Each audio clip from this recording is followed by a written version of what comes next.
गुरुजी के पास गए, उन्होंने पहला क्वेश्चन ही मुझसे ये किया कि आप जो है वकालत क्यों करना चाहते हैं प्रैक्टिस। मैंने भी इस चीज़ को बहुत नोटिस किया कि जो नए अधिवक्ता जाते हैं कोर्ट में प्रैक्टिस करने के लिए 6-7 महीने तक उनकी कमाई होती नहीं है, तो फिर वो उस पैसे को छोड़ देते हैं। मेरा नाम परमेंद्र भाटी है जी।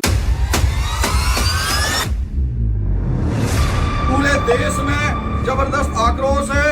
इस बिल की हम पुरजोर खिलाफत करते हैं। इसे रद्द कराने का हमने हल रखा है।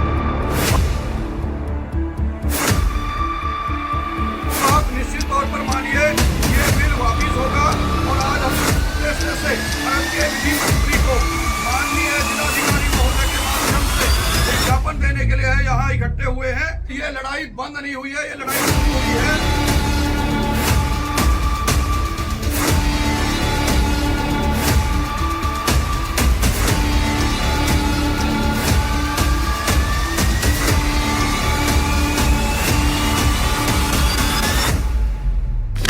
नमस्कार, आज इस पॉडकास्ट में बात करेंगे जनपद गौतम बुद्ध नगर बार के अध्यक्ष श्री प्रमेंद्र भाटी जी से। और आज इस वीडियो में जानने की कोशिश करेंगे कि अगर आप वकील बनना चाहते हैं तो आपको क्या क्या स्किल्स होनी चाहिए। वर्तमान समय में अधिवक्ता एक कानून का विरोध कर रहे हैं, वो क्या वजह है, किस वजह से विरोध कर रहे हैं, सरकार से अधिवक्ताओं की क्या मांगे हैं। चलिए वीडियो की शुरुआत करते हैं और बात करते हैं प्रमेंद्र भाटी जी से। सबसे पहला सवाल प्रमेंद्र भाटी जी से मैं पूछना चाहूंगा, सर आप अपने बारे में हमारे दर्शकों को बताएं, आप कैसे साधारण वकील से एक अध्यक्ष के पद तक पहुंचे, आपका सफर क्या रहा, आपका स्ट्रगल क्या रहा। मेरा नाम परमेंद्र भाटी है जी। और वर्तमान में मैं district court bar association Gautam Buddh Nagar का दूसरी बार अध्यक्ष निर्वाचित हुआ हूँ। जी। जहाँ तक साधारण वकील से लेके बार के अध्यक्ष की बात है, जी। ऐसा कोई विभेद बार अध्यक्ष और एक आम वकील में नहीं होता है। जी। बार का अध्यक्ष अपने आप में एक मात्र जिम्मेदारी है। जी। एक सोसाइटी है जी। और उस सोसाइटी में सबकी पावर जी। एक कार्यकारिणी में निहित होती है। जी। और उस जो एक भरोसा होता है, जी। उस भरोसे की ताकत से एक अनुशासन बनाना जी। और पूरे जनपद में जी। बार की तरफ से जी। उसका चेहरा बनकर जी। और उस किसी भी मुद्दे पर जी। जहां व्यक्तिगत तौर पे कोई बात आदमी अपनी कहने में असमर्थ हो जी। या उसकी व्यक्तिगत कोई समस्या हो, जी। बतौर बार का अध्यक्ष होते हुए जी। उसमें एक सबकी उसमें सहमति होती है, जी। सबकी उसके पीछे सोच होती है जी। और एकता होती है। जी। उससे उसका वजन बढ़ता है। जी। तो जहां तक साधारण कोई व्यक्ति नहीं होता, जितने भी अधिवक्ता साथी इस पेशे में आते हैं सभी साथी असाधारण प्रतिभा के धनी होते हैं। जी। जी। किसी का इंटरेस्ट राजनीति में होता है, जी। वो बार का चुनाव लड़ लेता है। जी। ज्यादातर लोग कुछ ऐसे साथी होते हैं जिनका उद्देश्य सिर्फ इस नोबल पेशे में जुड़ करके समाज के प्रति अपनी जिम्मेदारी निभाने का होता है। तो इस तरीके से सब लोगों का अपना अपना इंटरेस्ट होता है। तो मेरा इंटरेस्ट पहले से ही रहा है, क्योंकि मैं ऐसी पृष्ठभूमि से हूँ। मेरे जो फोरफादर थे, जब आज का जो गौतम बुद्ध नगर है वो वर्तमान में बुलंदशहर का हिस्सा रहा है, तो मेरे फोरफादर डिस्ट्रिक्ट बुलंदशहर के डिस्ट्रिक्ट बोर्ड के चेयरमैन रहे इंग्लिश पीरियड में। जब मैं पहली बार, पुराना जनपद हमारा गाजियाबाद था बुलंदशहर के बाद, जब गाजियाबाद में हम पहली बार गए तो जिस गुरुजी के पास गए, उन्होंने पहला क्वेश्चन ही मुझसे ये किया कि आप जो है वकालत क्यों करना चाहते हैं प्रैक्टिस। तो मेरा पहला उद्देश्य ये था, मैंने कहा पॉलिटिक्स। तो मेरा तो एम क्लियर था। ऐसे ही जब मैं स्टूडेंट था तो उस समय पढ़ने के दौरान ही मेरा 12th में था, तो मैंने जिस तरीके का वातावरण अपने परिवार में, समाज में और पिताजी का देखा, तो मेरे मन में वो छाप थी और मैंने तय कर लिया था कि मुझे वकालत के पेशे में जाना है। अगले क्वेश्चन की तरफ हम लोग बढ़ेंगे। मेरा अगला क्वेश्चन पहले तो यही था कि आप अधिवक्ताओं के लिए क्या कदम उठाएंगे, वो उसका जवाब आपने इंट्रो में पूरा दे ही दिया है। अगला क्वेश्चन है मेरा, एक आप सीनियर एडवोकेट हैं, आपके सामने ऐसा कौन सा मामला आया है जो आपको लगा हो कि ये बहुत आश्चर्यचकित कर देने वाला मामला है, और आपके अनुभव कौन सा सबसे बड़ा मामला हो, कोई इस ऐसे कोई मामले को आप अगर शेयर करना चाहें हमारे दर्शकों के साथ? नहीं, ऐसा तो यहाँ तो रोज ऐसे ही अनुभव होते हैं जी कि ऐसा कोई विशेष मैटर नहीं होता। हाँ, जब आदमी शुरू में वकालत में आता है जी तो मुझे याद है जी। कि मेरे पास जो पहला मुकदमा वकालत का आया हम्म। वो 379/411 का आया। अच्छा, 379/411 क्या 411 होता है? चोरी और कार चोरी का था और बरामदगी थी। जी 4 कार चोरी हुई थी जी और चारों बरामद हुई थी। जी 3 मुलजिम थे उसमें। जी जी तो मैंने उसमें बहुत मेहनत की, लगभग आप यकीन नहीं करोगे, मैं लगभग 50 घंटे उसमें पढ़ा। अच्छा दुनिया भर की साइटेशन मैंने तैयार की जी और मुझे भरोसा था कि मैं ये बेल कराऊंगा, जी। वो चाहे मेरी अनुभवहीनता रही हो या न्यायपालिका की एक परंपरागत ढर्रा रहा हो। जी जी जबकि जो तत्कालीन सीजेएम थे वो बहुत ही इंटेलिजेंट भी थे जी। और ऑनेस्ट भी थे, हम्म। सेंगर साहब। तो लेकिन वो बेल, मैंने बहस बहुत अच्छी की जी। और बेल वो खारिज हो गई। अच्छा जी तो मुझे लगा, मैं बहुत परेशान हुआ, मुझे रात को नींद नहीं आई।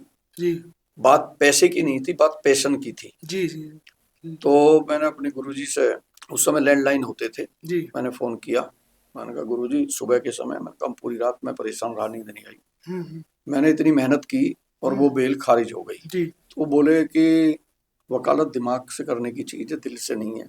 जी बहुत सारी बेल अलाउ भी होंगी, बहुत सारी खारिज होंगी। जी और उसके बाद जो कारवा चला, पता नहीं, कोई याद ही नहीं रहता जी कि हम रोज एक नया अनुभव करते हैं, जी रोज लोगों को न्याय दिलाने का काम करते हैं। जी बहुत ऐसी ऐसी क्रिटिकल बेल थी जी जो हम ये सोचते थे नहीं होंगी, वो हुई हैं। जी। क्योंकि न्यायपालिका का अपना कई बार काम करने का भी अपना तरीका हमें होता है। निराश नहीं होना चाहिए अगर हाँ, पहली या दूसरी तो बेर हमारी इसलिए रिजेक्ट भी होते हैं। इसलिए जो है हम्म। कि हमको लगातार सकारात्मक दृष्टिकोण के साथ कार्य करना चाहिए। जी हम ऑनेस्ट हों अपने कार्य के जी जी प्रति।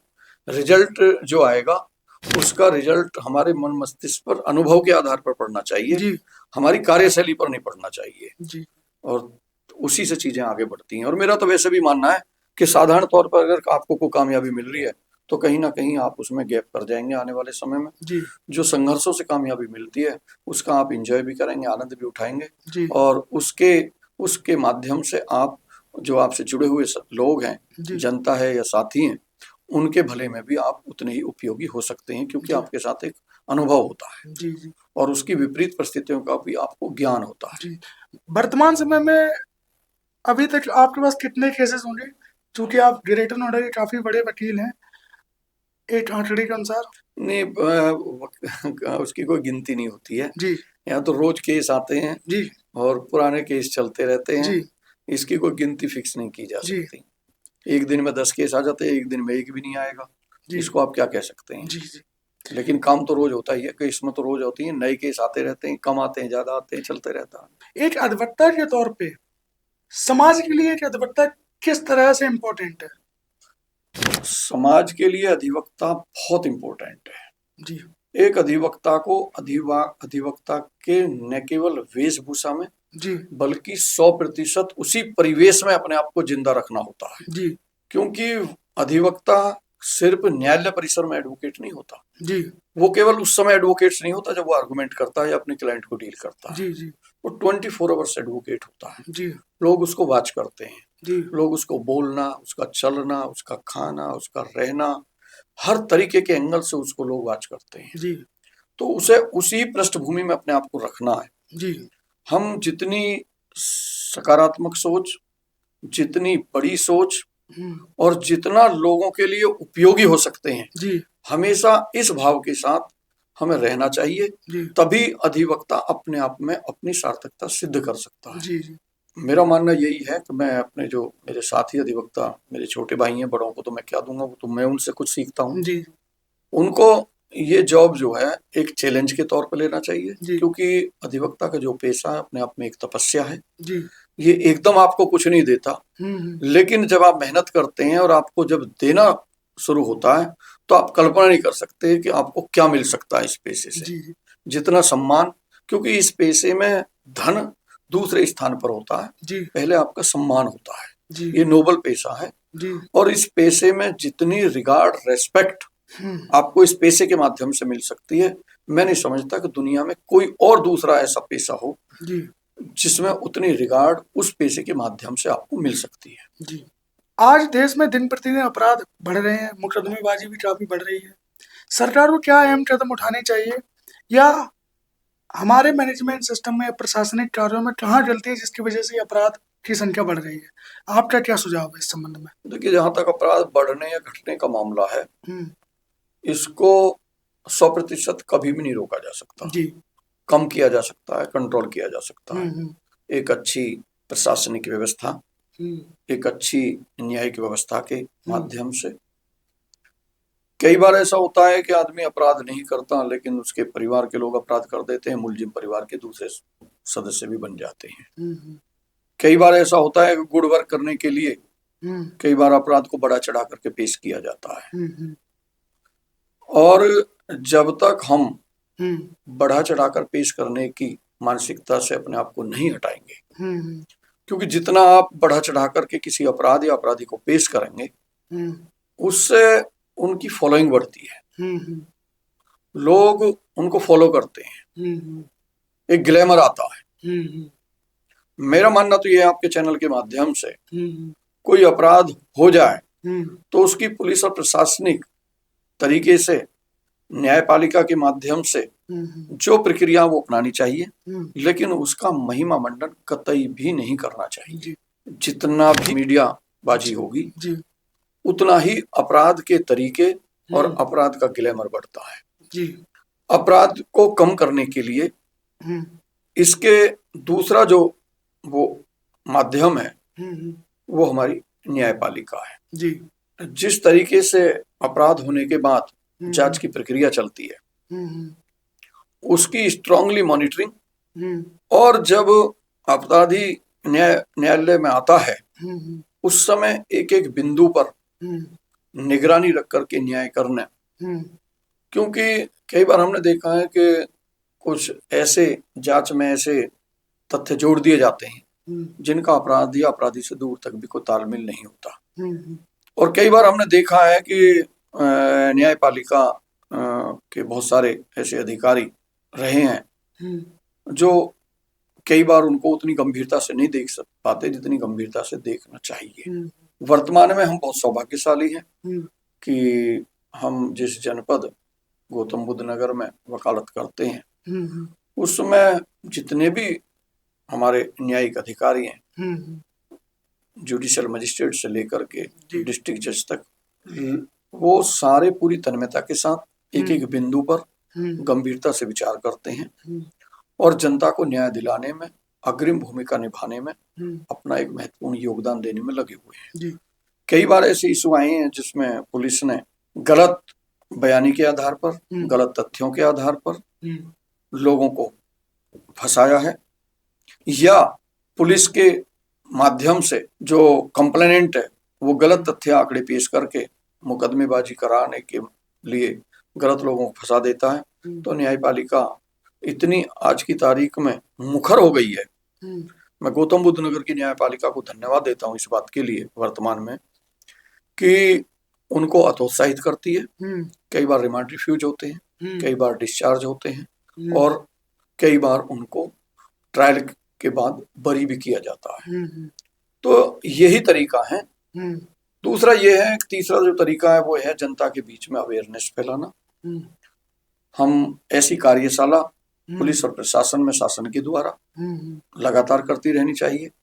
पुलिस और प्रशासन के लोग जनता के बीच में जाकर के कार्यशाला बनाएं, और न्यायपालिका, पुलिस का और प्रशासन का और अधिवक्ताओं का जो एक ऐसा सामंजस्य है जिसके माध्यम से हम पूरी तरीके से समाज को अच्छे व्यवहार, आचरण और माहौल में ढाल सकते हैं, उन सब की सामूहिक इस तरीके की कार्यशाला भी आयोजित होनी चाहिए, ताकि सबको अपनी अपनी जिम्मेदारी और कर्तव्यों का भान हमेशा रहे।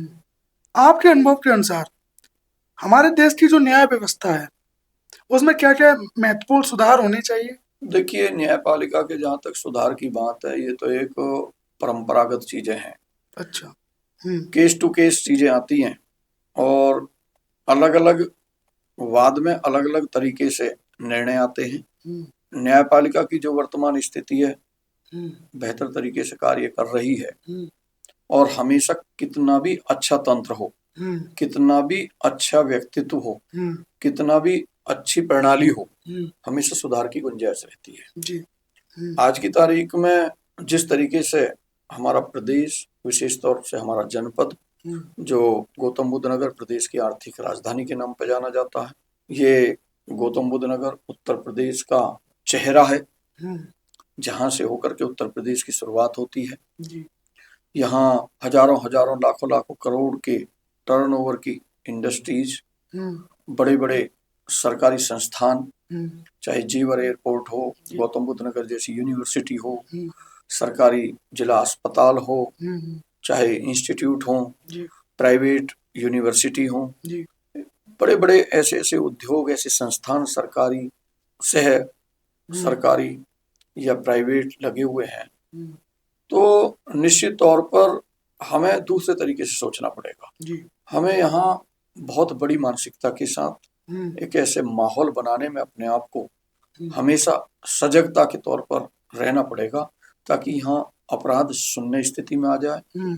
लोग एजुकेटेड हैं और एजुकेशन का स्तर, और वो भी एक सामाजिक पृष्ठभूमि के साथ जो शिक्षा का स्तर बढ़े, जिसमें व्यक्ति अपनी जिम्मेदारी समाज, प्रदेश और देश के प्रति समझे, इस व्यवस्था को हमें यहाँ स्थापित करना पड़ेगा।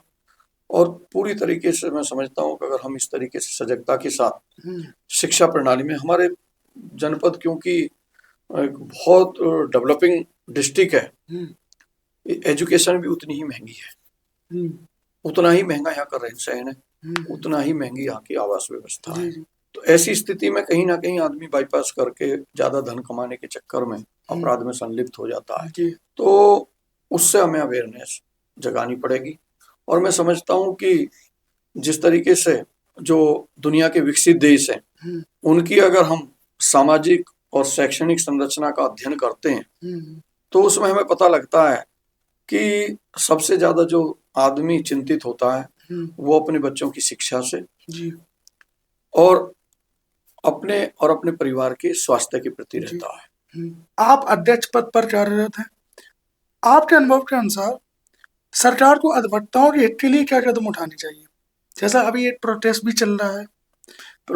प्रोटेस्ट अलग चीज है जहां तक अधिवक्ताओं के हित की बात है जी, क्योंकि अधिवक्ता जो है समाज का इंजीनियर होता है जी, और इतिहास आपने भी पढ़ा होगा जी, और इस देश का प्रशासनिक और शासक वर्ग चाहे किसी भी संस्थान और स्थान पर बैठा हुआ कोई भी भारत का नागरिक वो अच्छी तरह से जानता है देश की स्वतंत्रता की जो अगुवाई थी वो भारत के तत्कालीन अधिवक्ताओं के नेतृत्व में लड़ी के लिए और कुछ सरकार से। तो ऐसी एक प्रक्रिया चलाई जा सकती है। मैंने भी इस चीज को बहुत नोटिस किया कि जो नए अधिवक्ता जाते हैं कोर्ट में प्रैक्टिस करने के लिए, 6-7 महीने तक उनकी कमाई होती नहीं है, तो फिर वो उस पैसे को छोड़ देते हैं। उसके पीछे रीजन ये है कि जिस एज पर हम नए छात्र पढ़ाई कर रहे हैं, प्रैक्टिस कर रहे हैं, उनके सामने समस्या सबसे बड़ी यही आती है कि घर कैसे चलाएं।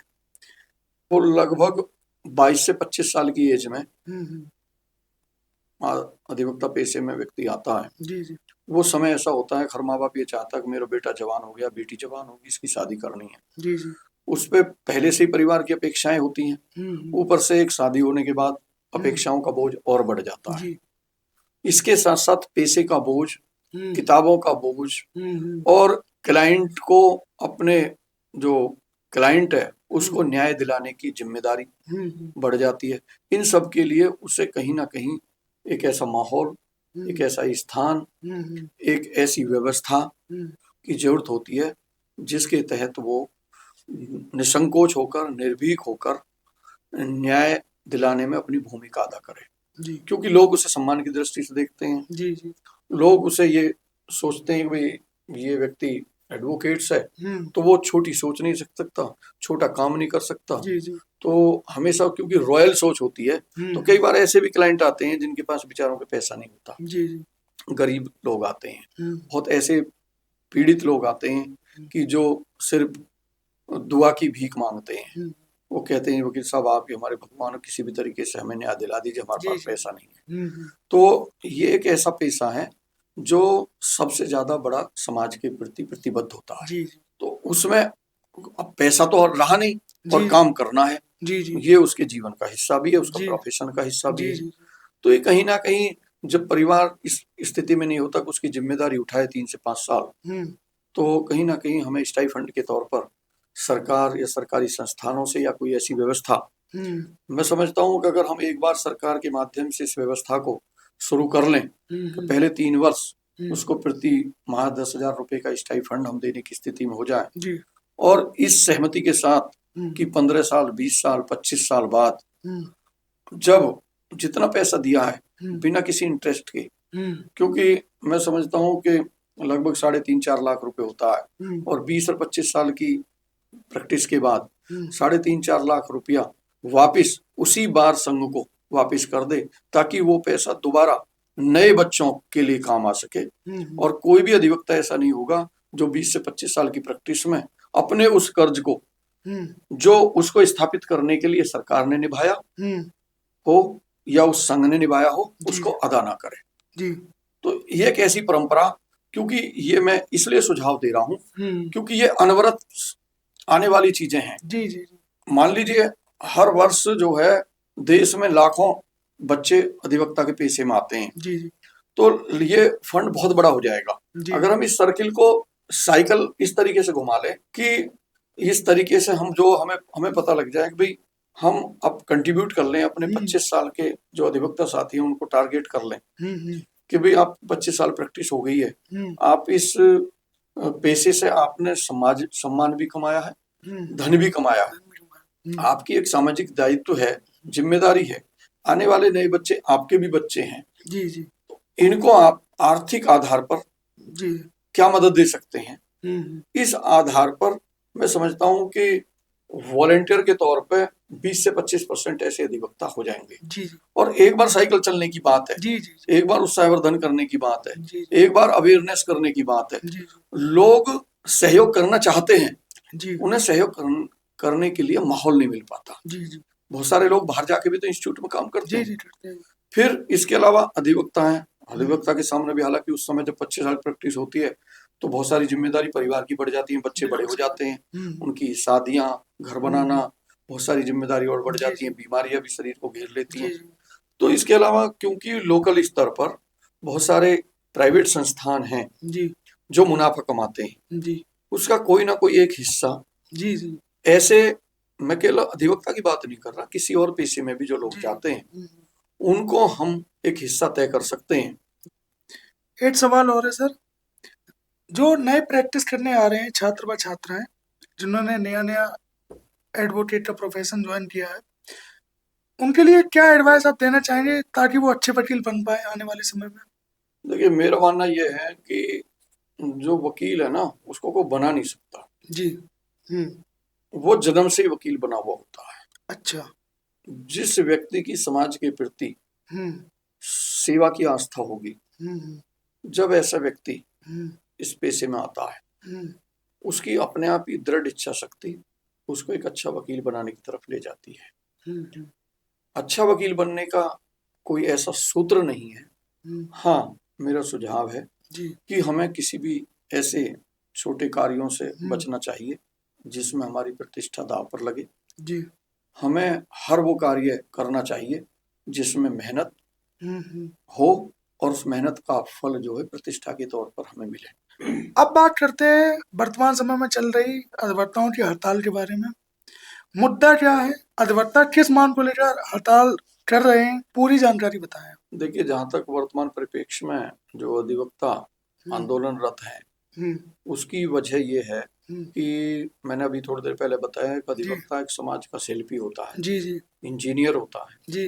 वो उस सोच के साथ इस पेशे में आता है कि मैं समाज और देश और प्रदेश के लिए अपने आप को कहीं बेहतर साबित कर सकूं। हम्म, लेकिन जब उसकी बोलने की, हम्म, उसकी वकालत के माध्यम से पीड़ित व्यक्ति को न्याय दिलाने की, हम्म, आवाज पर बेड़ियां लगने का कोई प्रक्रिया अपनाई जाने लगे, हम्म, जो आंदोलन हो रहा है हम्म, उसका मूल कारण ये है हम्म, कि जो हमारी ऑटोनोमस बॉडी है, हम्म, चाहे स्टेट बार काउंसिल हो, हम्म, चाहे बार काउंसिल ऑफ इंडिया हो, हम्म, चाहे जनपद स्तर पर बार संघ हो, हम्म, वो ऑटोनोमस बॉडी होती हैं, हम्म, उसमें सरकार का कोई दखल नहीं होता है। हम्म, इस बिल के माध्यम से उनको घेरा जा रहा है, हम्म, उसमें सरकारी दखल बढ़ाया जा रहा है, हम्म, सरकार के नुमाइंदे उसमें प्रवेश कर लेंगे, हम्म, और जब सरकार के नुमाइंदे प्रवेश करते हैं हम्म, तो सरकार की जो आस्थाएं हैं हम्म, वो उसमें अपना काम करने लगती हैं। हम्म, इससे अधिवक्ता को न्याय दिलाने में परेशानियों का सामना करना पड़ेगा, उसके अंदर एक भय रोपित होगा, हम्म, उसमें 3 लाख रुपए तक का हम्म, दंड हम्म, यदि कोई अधिवक्ता की शिकायत कर देता है वादकारी हम्म, कि इसने मेरे केस को बेहतर तरीके से नहीं लड़ा हम्म, या मुझे न्याय नहीं दिलाया या मेरे प्रति इस तरीके का व्यवहार नहीं किया, हम्म, अब वो पता नहीं किस बात से जी, आशंकित हो जाए, किस बात से अपने आप को अधिवक्ता के से पीड़ित मानने लगे जी, जी, और शिकायत हो जाए, और उस शिकायत को सुनने का अधिकार भी सरकारी अधिकारी को, जो सरकार के माध्यम से चुने हुए लोग हैं, वो उसमें बैठ जाए, वो सुने और बिना अधिवक्ता को सुने उसको निलंबित कर दिया जाए, तो मैं समझता हूं कि फिर न्याय दिलाने की जो एक स्वतंत्र स्तर पर मानसिकता है, मनसा है, जी, वो समाप्त हो जाएगी। जी, जी, हर अधिवक्ता के अंदर ये डर लगे सताएगा कि कहीं ऐसा ना हो कि ये क्लाइंट मेरी शिकायत ना कर दे, मैं इसका मुकदमा अगर हार गया या मैंने इसको न्याय जिस तरीके से सोच रहा है उस तरीके से मैं इसकी सोच के अनुरूप नहीं दिला पाया। जी, जी, दो पार्टियां होती हैं, एक पक्ष एक विपक्ष। कई बार क्या होता है कि भाई ये तो तय है कि एक जीतेगा एक हारेगा, अधिवक्ता दोनों तरफ से होते हैं, जी, जी, तो इसका मतलब एक ना एक अधिवक्ता साइड के वकील को तो उसका शिकार बनना पड़ेगा शिकायत का, जी, और उसमें 3 लाख रुपए तक की दंड है आर्थिक।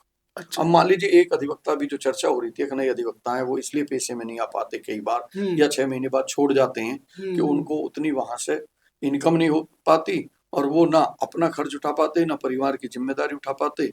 तो मान लीजिए अगर कोई नया अधिवक्ता है 1 साल का, 2 साल का, 3 साल का, और वो किसी केस को लड़ रहा है और उसके जो वादकारी है उसको ये लगे कि ये व्यक्ति मेरे केस को बेहतर नहीं लड़ रहा और मुझे न्याय नहीं दिला पाया और उसके खिलाफ केस कर दिया जाए, उसको निलंबित कर दिया जाए, उस पर 3 लाख का जो है जुर्माना आरोपित कर दिया जाए, तो आप समझिए कि वो व्यक्ति तो जीवन में कभी वकील बनने की सोच भी नहीं सकता।